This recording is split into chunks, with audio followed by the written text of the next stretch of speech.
Em pé, fique sentado. E quem estiver sentado, permaneça sentado, glória a Deus. Quem teve o coração aquecido aqui pelos louvores? Amém? Foi uma presença muito forte, amém, queridos?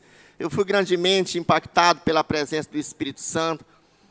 Ontem também à noite aqui foi muito poderoso. Quem estava aqui pôde sentir a presença do Espírito Santo. E aquilo que Jefferson falou aqui, né? Às vezes fala assim, é culto de jovem.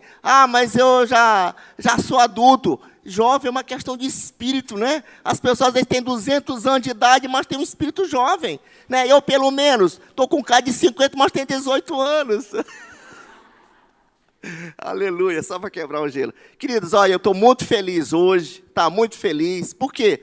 Porque tem pessoas aqui, vizinhos nossos, né, que estão nos visitando, aquela família ali, né, de tanto tempo. Eu vi ela passar aqui hoje, ela está aqui com a sua filha que cresceu, né, e a sua mãe ali, né. Eu estou muito feliz, muito obrigado pela presença de vocês e por tantas pessoas que nos visitam, muito obrigado pela presença de cada pessoa aqui que nos visita hoje. E volte outras vezes, tá bom?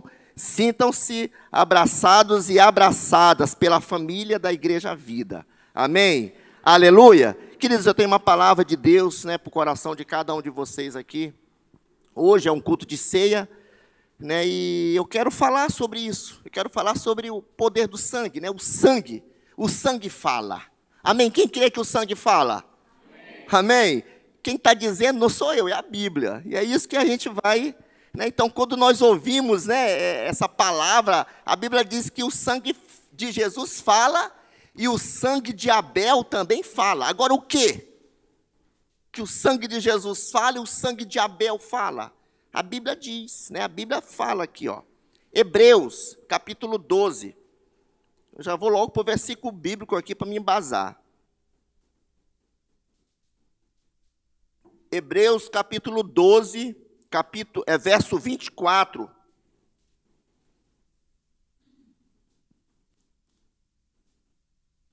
Amém? Hebreus, capítulo 12, verso 24. Aqueça seu coração, abra seu coração para receber a palavra de Deus. Rejeite todo espírito de incredulidade. Apenas receba, ouça a voz de Deus falar com você. E a Jesus, está dizendo, o mediador de um novo pacto, em algumas versões, de uma nova aliança, e ao sangue da aspersão que fala. Em algumas versões diz, melhor do que o de Abel. Em outras versões diz, coisas superiores ao que de Abel. Então você percebe que o sangue fala. O de Jesus fala coisas superiores. Amém, queridos? E aí vem a pergunta, o que é sangue de Jesus e o que o de Abel estão falando? Sabe, queridos, todo mundo conhece a história de Caim e Abel. Amém? Quem conhece? Está em Gênesis capítulo 4, né? A Bíblia diz que Abel foi pastor de ovelhas e Caim foi lavrador, foi cuidar da terra, foi viver da terra. E quem sabe o que é cuidar da terra, sabe que não é fácil. Trabalhar na terra requer esforço, requer labuta. Em outras linguagens mais simples, né? É trabalhoso quem vive da terra. Você, em algumas lavouras, né, você planta este ano para colher no outro. Principalmente quem trabalha com mandioca, vive da produção de farinha. Então é muito difícil. Então essa era a profissão, era a forma de Caim viver. Ele vivia da terra, dos frutos da terra. Sabe, queridos? E no verso 2 do capítulo 4, a Bíblia diz que Abel foi pastor de ovelhas e Caim, lavrador da terra. Os dois ofereceram uma oferta ao Senhor. No versículo 3 diz que ao cabo de dias trouxe Caim fruto da terra a uma oferta ao Senhor. Abel, porém, trouxe das primícias. Abel trouxe os primogênitos das suas ovelhas e da sua gordura. E a Bíblia, ela é bem clara que diz: Deus, porém, se agradou da oferta de Abel. Eu quero dizer para vocês que todo ano, no comecinho do ano, a gente faz o culto da virada. E uma das coisas que nós priorizamos aqui é a oferta das primícias. Todas as vezes a gente fica falando da oferta, o quanto é importante se tirar, se ofertar primeiro ao Senhor. Então nós valorizamos, a Igreja Vida valoriza muito esse princípio, porque é um princípio de ofertar primeiramente, é confiar primeiramente ao Senhor. Foi a atitude de Abel, diferente da atitude de Caim, que depois de dias, a Bíblia não deixa claro quantos dias, mas talvez chegou meses. Primeiro ele tirou do primeiro para ele, depois lembrou, tem que dar uma oferta para o Senhor. Mas Abel não, foi primeiro. Significava que no coração dele estava só o Senhor. Ó, o Senhor, o primeiro filho, o primeiro fruto das minhas ovelhas, eu vou ofertar ao Senhor. Quando teu coração é um coração grato, quando no teu coração cheio de gratidão ao Senhor, é dessa forma que nós honramos Ele também. Isso fala de amor. E a Bíblia diz que Deus se agradou da oferta de Abel, porque foi as primícias. E consequentemente gerou inveja, gerou ciúme, gerou raiva em Caim, que foi e matou seu irmão Abel. Deus veio ter com Caim e lhe disse, Gênesis 4:9, perguntou, pois, o Senhor a Caim, onde está Abel, teu irmão?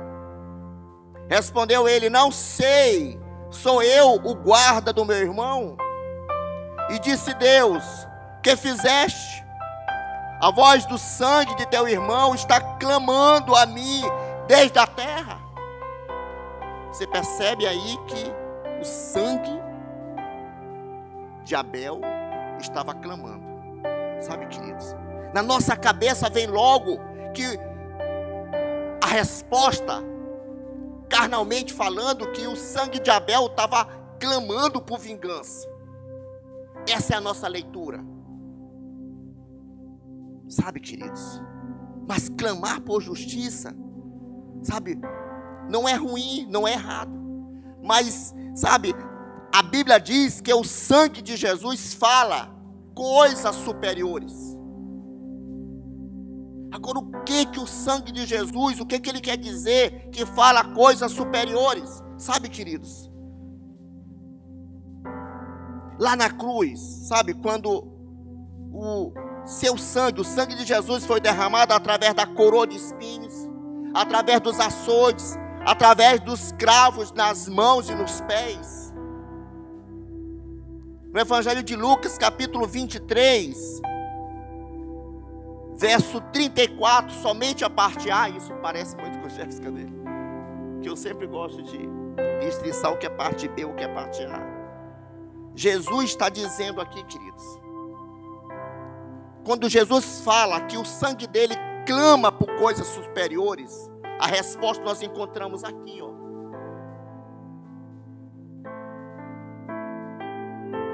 Lucas 23, 34. Contudo, Jesus dizia, Pai, perdoa-lhes, porque não sabem o que fazem. Olha, o que o sangue de Jesus clama, o que o sangue de Jesus fala, é por perdão.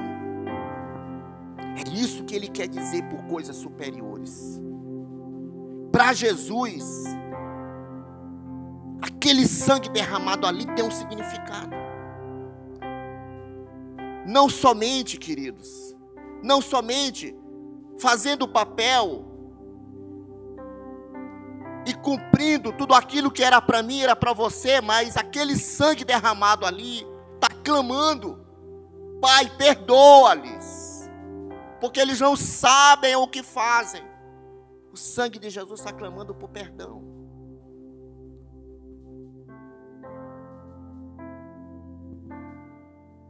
O sangue de Jesus está falando de perdão, está falando de misericórdia, está falando de graça, sabe? Agora preste atenção no que diz Hebreus capítulo 12, 25, da parte A.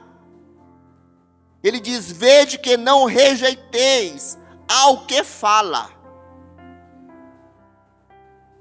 Se é a própria palavra que está dizendo que para nós não venhamos a rejeitar do que o sangue está clamando. E o sangue de Jesus está clamando. Qual a conclusão que tiramos disso? Que nós precisamos ouvir o sangue. E o que o sangue de Jesus está clamando, ele está dizendo: Pai, perdoa-lhes. Sabe, queridos, ele está dizendo que nós somos perdoados. Está dizendo que nós somos justificados pela fé. Então esse é o motivo de não recusarmos ao que fala. Tem muita gente que acha, que pensa que tem que fazer justiça para se tornar justo. Mas eu quero te dizer esta noite: não havia justiça nenhuma em você. Mas Jesus pegou toda a justiça que era dele, colocou em você. E tudo que era seu colocou nele e foi na cruz.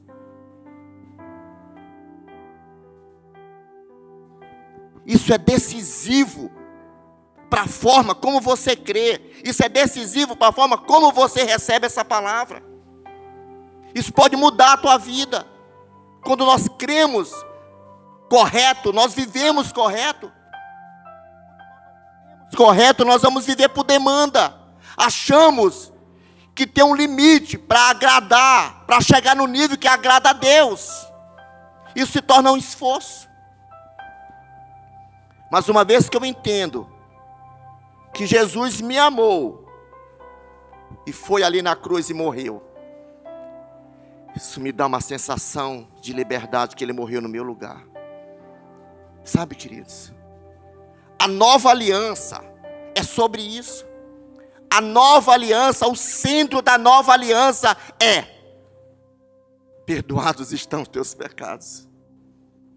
A nova aliança fala disso. Se você não se lembrar, sabe, queridos, constantemente que foi perdoado, a sua fé se torna fraca e a sua mente se enche de acusação. E automaticamente você deixa de experimentar coisas maiores em Deus. Essa é a verdade. Se você não ter revelação do que isso significa, você sempre vai viver debaixo de acusação. Acusado, condenado. Uma vez que você entende que você tem que fazer suficiente, tem que fazer por merecer, para você alcançar a misericórdia de Deus, para que Ele venha ter pena de você e fala: perdoados estão os teus pecados, meu filho. Quando nós vivemos assim, nós vamos deixar de experimentar coisas maiores em Deus, e a vida se torna cansativa.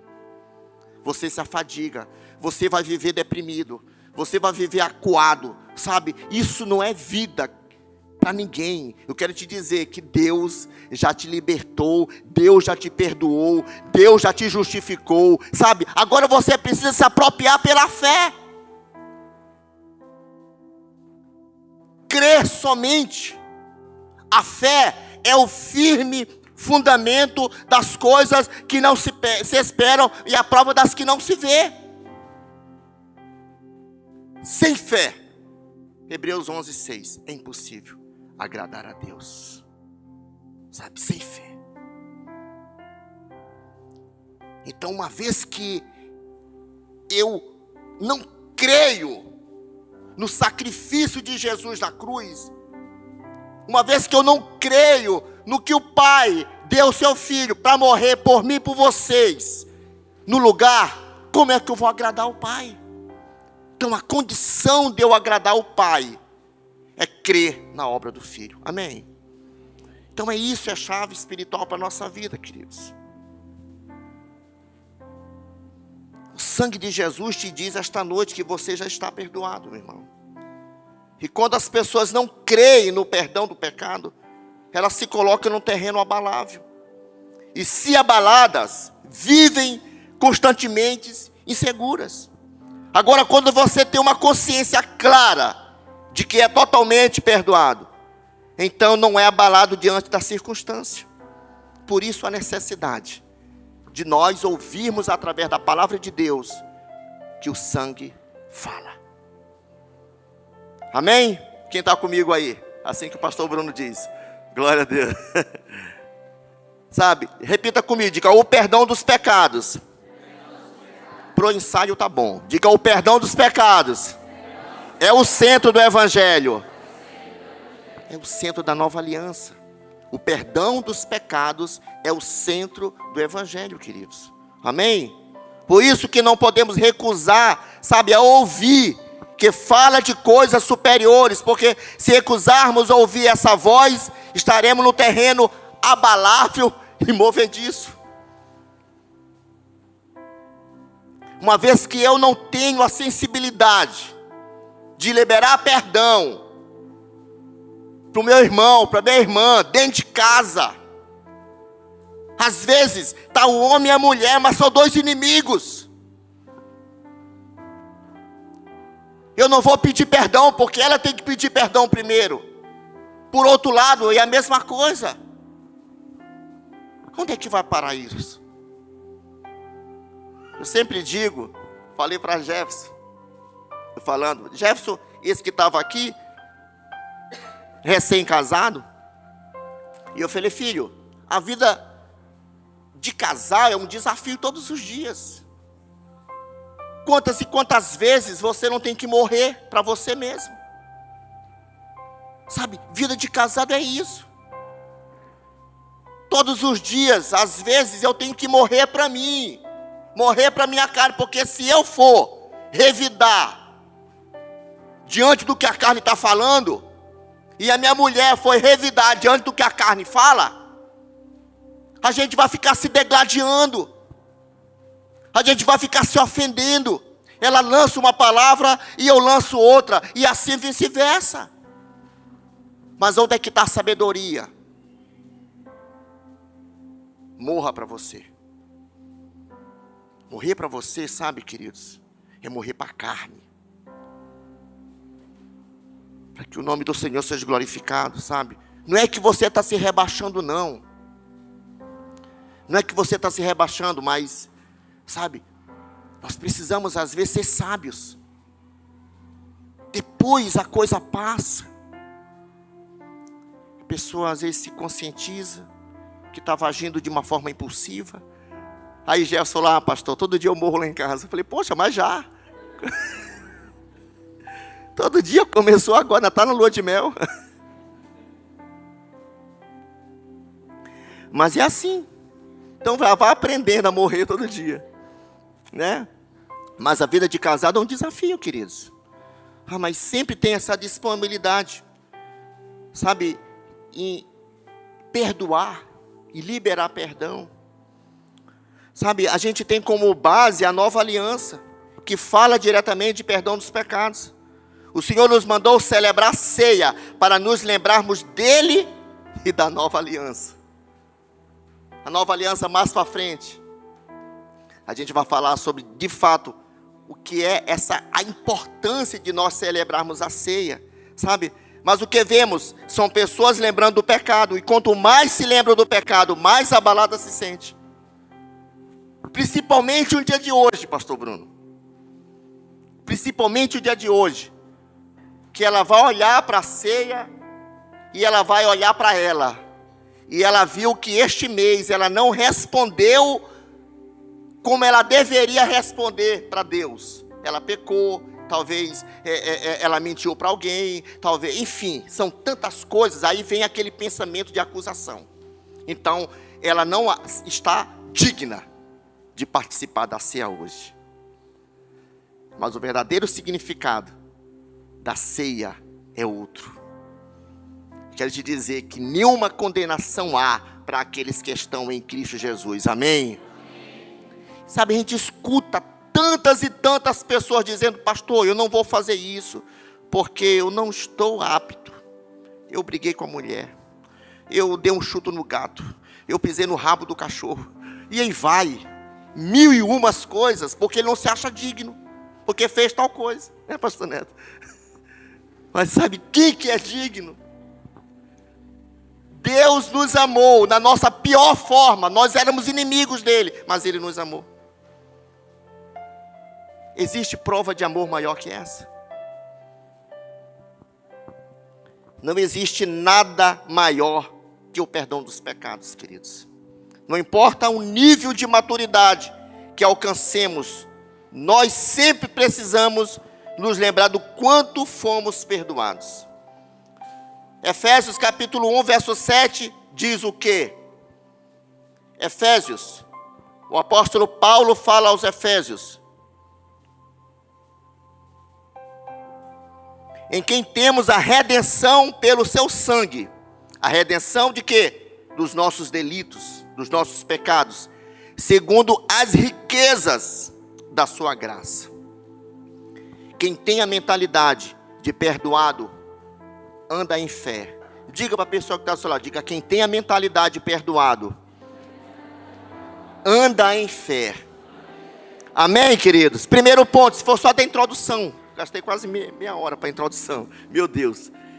Primeiro ponto, quem tem a mentalidade de perdoado, anda em fé, porque o perdão dos pecados gera fé.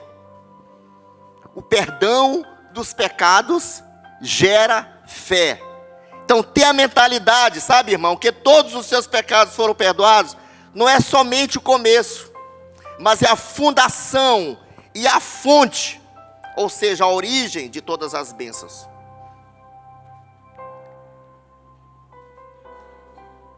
A mentalidade que o meu e o seu pecado foi perdoado, sabe, queridos, não é somente o começo, mas é a fundação e a fonte, ou seja, a origem de todas as bênçãos. Isso é forte. E o impedimento, acredite, de muitos não receberem de Deus pela fé, é o sentimento de andarem sempre em pecado. Esse é o impedimento de muitas pessoas, quando não tem a mentalidade que foram perdoados, elas sempre estão achando que Deus nunca perdoou ela.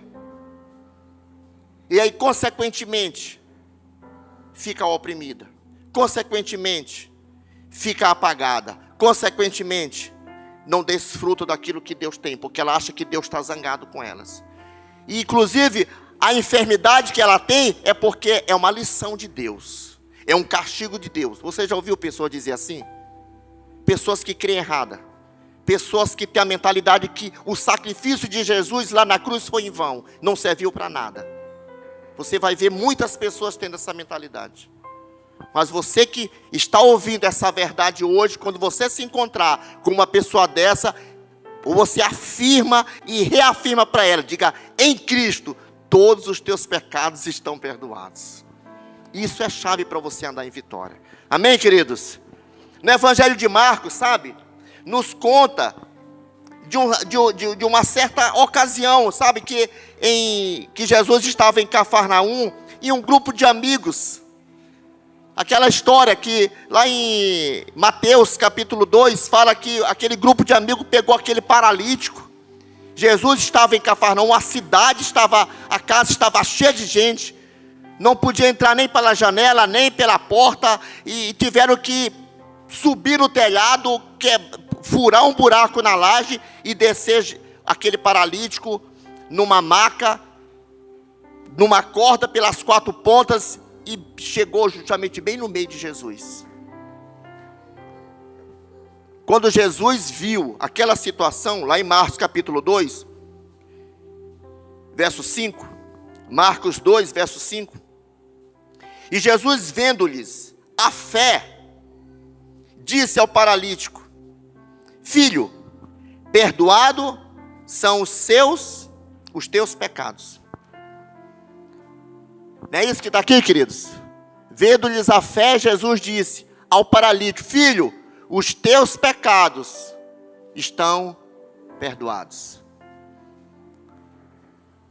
Talvez aquele paralítico, talvez esperasse uma oração poderosa de Jesus, ele impor as mãos e dizer: pega teu leito e anda.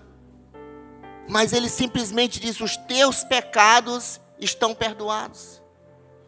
Sabe, irmãos, a Bíblia, ela não relata, mas eu creio que nessa casa, naquele momento, não só o paralítico, pastor Neto, foi curado, mas eu creio que outras pessoas foram curadas pelo testemunho. Muitas pessoas ali receberam também a sua cura, foram curadas das suas enfermidades, porque pessoas ali estavam vivendo condenadas, oprimidas pelo pecado, mas uma vez que Jesus libera a palavra e diz: os teus pecados estão perdoados, e aquele paralítico começa a andar, outras pessoas também foram. Eu creio nisso. Sabe, porque são palavras-chave. Tem muitas pessoas, quando se sente condenado, sabe, queridos, assim, oprimido pelo pecado, também há outras doenças.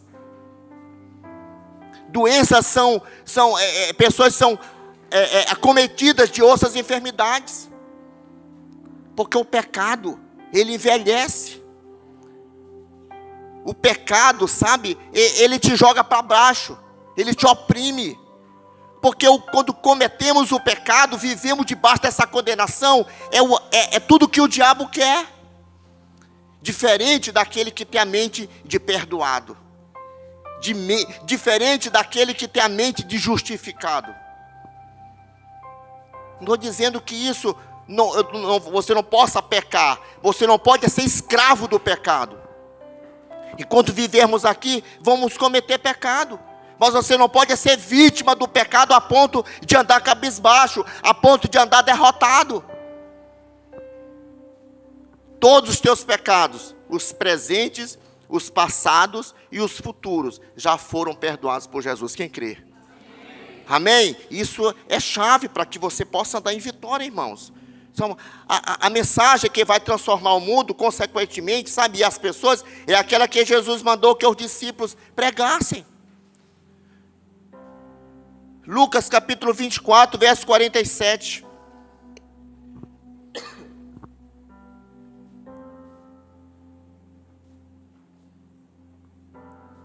Lucas 24, 47. E que em seu nome se pregasse arrependimento para a remissão dos pecados a todas as nações, começando de Jerusalém. Por que ele diz começando de Jerusalém? Porque ele está falando da casa. Sabe, aqui eu quero abrir um outro parêntese e dizer que, irmãos, o nosso primeiro campo missionário é em casa. Às vezes a gente quer fazer missão para fora, faz um investimento altíssimo,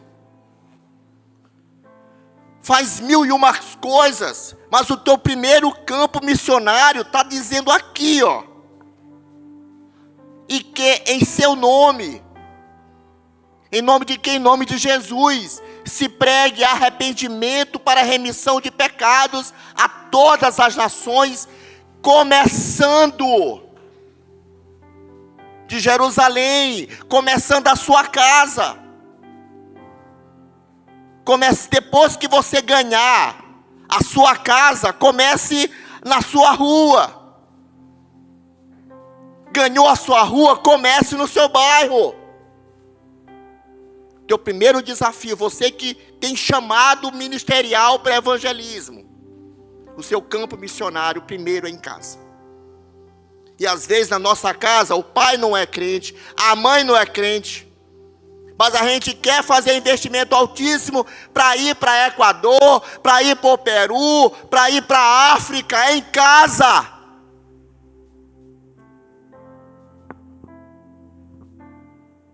Amém, irmãos? Estas, queridos, são as boas novas. Os nossos pecados já foram perdoados. Quem tem a mentalidade perdoada em Cristo aí? Amém? Aleluia. Segundo ponto, o perdão dos pecados gera amor. O perdão dos pecados gera amor. Não quero que você durma, não. Amém?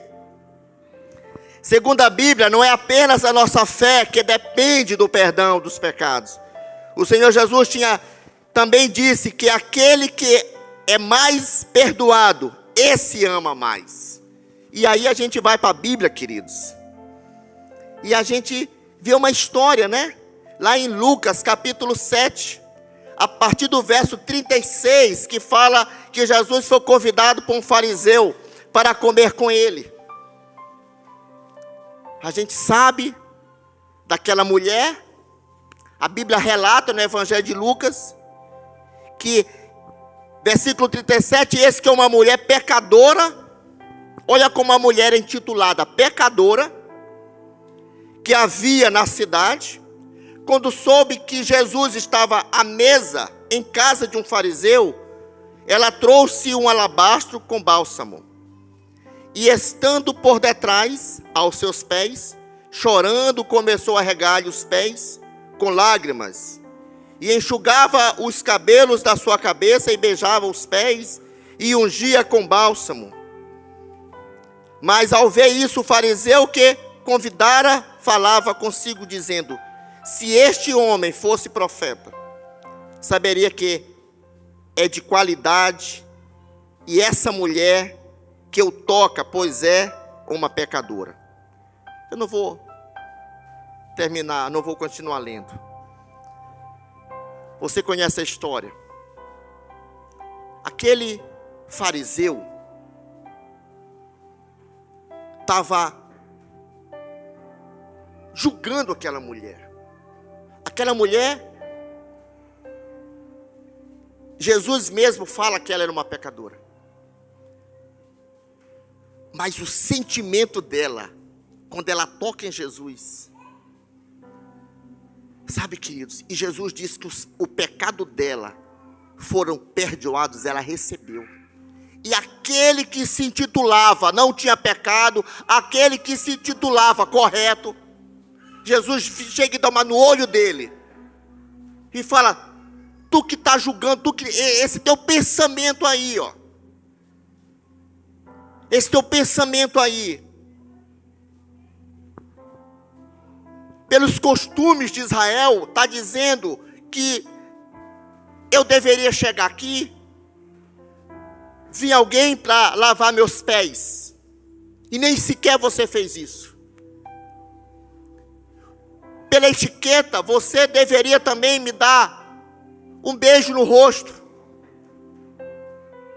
Mas essa mulher, ela não para de chorar e com as suas próprias lágrimas, enxugar meus pés com seus cabelos.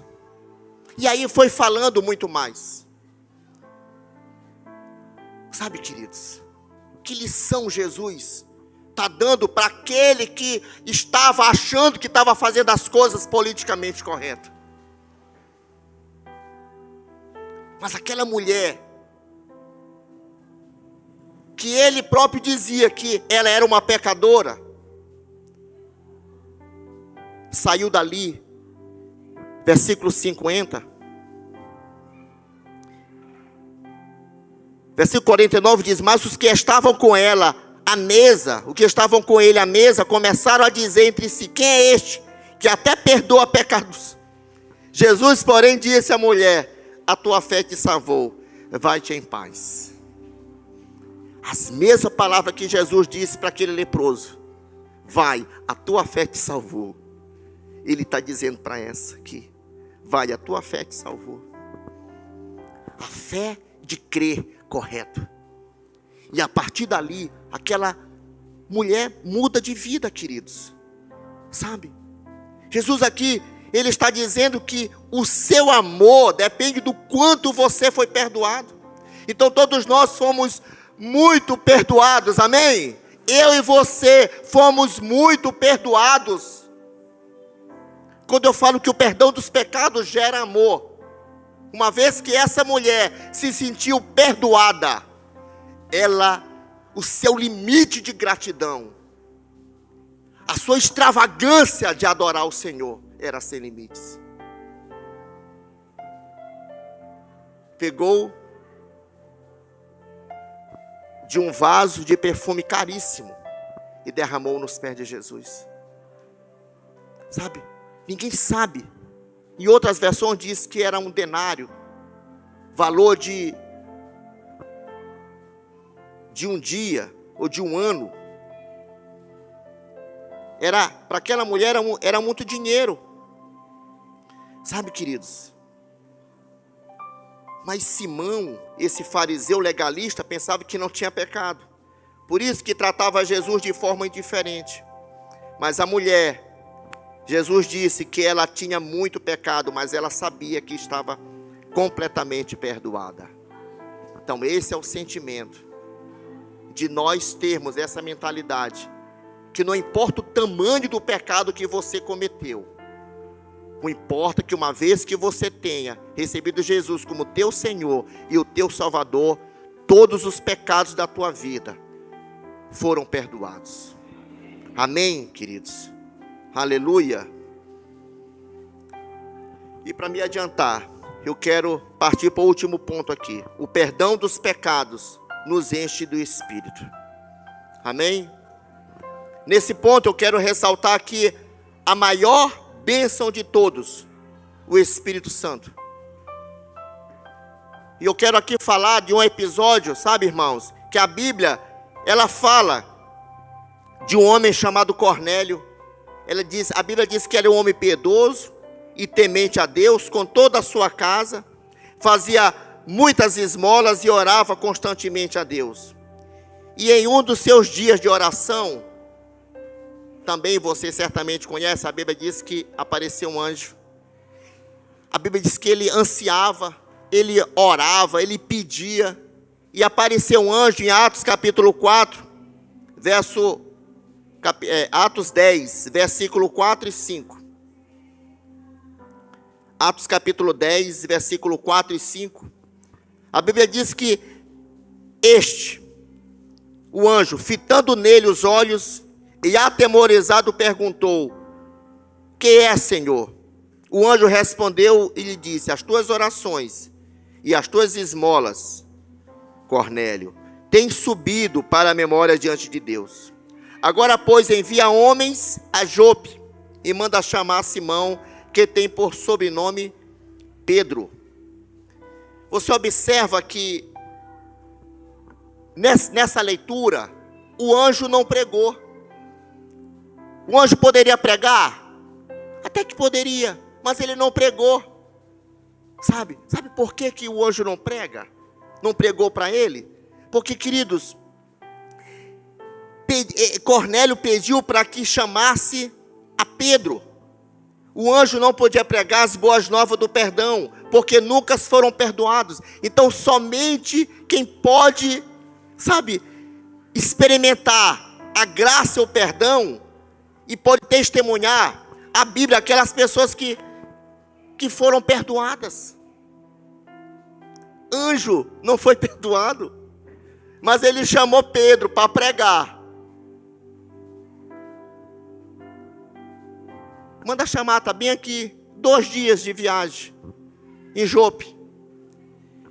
E a Bíblia relata, queridos, Cornélio reúne toda a sua família, reúne todo mundo na sala. Ninguém sabe como é que estava a mentalidade daquele povo. Era um povo que não era judeu, era um povo estrangeiro. Pedro era judeu. Chegou e ele foi simplesmente pregar para a família toda de Cornélio. Versículo 10, 43 diz que a ele todos os profetas dão testemunho de que toda que nele crê receberá a remissão dos pecados pelo seu nome. Enquanto Pedro ainda dizia estas coisas, desceu o Espírito Santo sobre todos os que ouviam a palavra. O que Pedro falou? Pedro começou a contar e falar de Jesus. Então, quando ele chegou bem nesse ponto aqui, ainda Pedro falava estas coisas, quando caiu o Espírito Santo, versículo 43.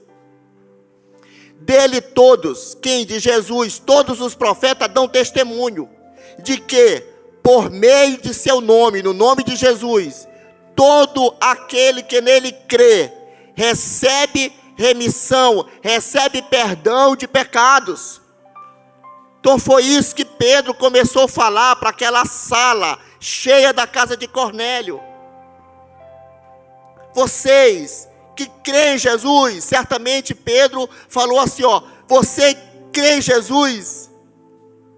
E eles certamente disseram, cremos. Então, mediante do que eu estou pregando para vocês, se vocês creem em Jesus, eu quero dizer que todos os pecados de vocês estão perdoados. Então, quando eles disseram isso, a presença do Espírito Santo foi poderosa naquele lugar. E a Bíblia diz, mais na frente, se você observar, que todos foram cheios do Espírito Santo e todos começaram a falar em línguas. O mesmo mover que houve em Pentecoste. Por quê? A mentalidade daquele povo estava ali, estava vendo uma demanda, talvez excluído, não eram judeus, eram italianos, eram estrangeiros. Também não fazia parte, a bênção estava distante. Meu Deus, nós estamos esquecidos. Tem muita gente que pensa assim, está distante de Deus, porque cometeu o pecado, está excluído. Não avança, não desfruta de coisas maiores, vive oprimido. Queridos, tira isso da tua mente em nome de Jesus, sabe? Eu quero te dizer que Deus morreu na cruz para te dar uma vida em abundância.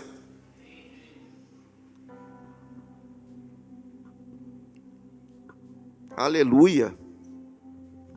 E no momento, sabe, queridos, que o Espírito Santo foi derramado sobre ele, foi justamente quando Pedro falou que em Cristo nossos pecados são perdoados. Então, quando entenderam que não tinham mais pecado, imediatamente o Espírito caiu sobre eles, eles foram cheios do Espírito Santo. Como eu falei aqui, o Espírito só pode entrar na casa que foi lavada pelo sangue. No momento que foi lavada, o Espírito Santo se moveu e foi poderoso. Por quê? Nós somos a casa. Nós somos a habitação do Espírito Santo. Então, quando eu tenho no meu coração esse sentimento de culpa, sentimento de condenado, esse sentimento que Jesus não me ama, que esse pecado, aquele pecado, sabe, que só você sabe, que Deus jamais vai te perdoar, e eu quero dizer, é justamente esse que Ele te perdoa. Sabe, porque a vida na presença dEle é abundante. Não existe vida sem Cristo. Essa semana, eu não sei se foi Juana que me falou, não sei se foi Cida, não sei, alguma coisa eu ouvi, que não existe esperança sem Cristo, e não existe mesmo. A nossa esperança maior é Cristo, porque Cristo é a ponte para nos levar para a eternidade, amém, igreja? Cristo é a ponte, Cristo é a passagem, Cristo é o caminho, Cristo é a verdade. Cristo é a vida. Não existe. Então, saia daqui esta noite livre da mentalidade de condenação. Por maior que seja o seu pecado, eu quero declarar que todos os teus pecados em Cristo estão perdoados. Eu creio, irmãos, que esse é o impedimento de muito cristão dentro da igreja. Sabe, não da Igreja Vida, porque aqui a gente prega muito isso. que mais se prega, tanto pastor Neto, quanto pastor Bruno, quanto a mim. Nós pregamos a graça, que não é por você, mas é por Ele. Não é o teu sacrifício, é o sacrifício dEle. A nossa parte é crer. Muitas pessoas não têm recebido, sabe? Não têm sido cheio, porque tem essa consciência de nunca ter sido perdoado. E o pecado tem que se separar de Deus. Mas no momento em que eles entenderam que pelo sangue todos os pecados foram removidos, eles foram imediatamente cheios do Espírito Santo. Então queridos, eu quero que o louvor já vá subindo logo. Aleluia. Esta é a base na qual você pode se firmar para nunca mais sair abalado, para nunca mais ser consumido por essa areia movediça, por esse terreno que não tem estabilidade. É você entender que todos os seus pecados foram perdoados. Amém? Eu quero que você fique em pé em nome de Jesus. Aleluia.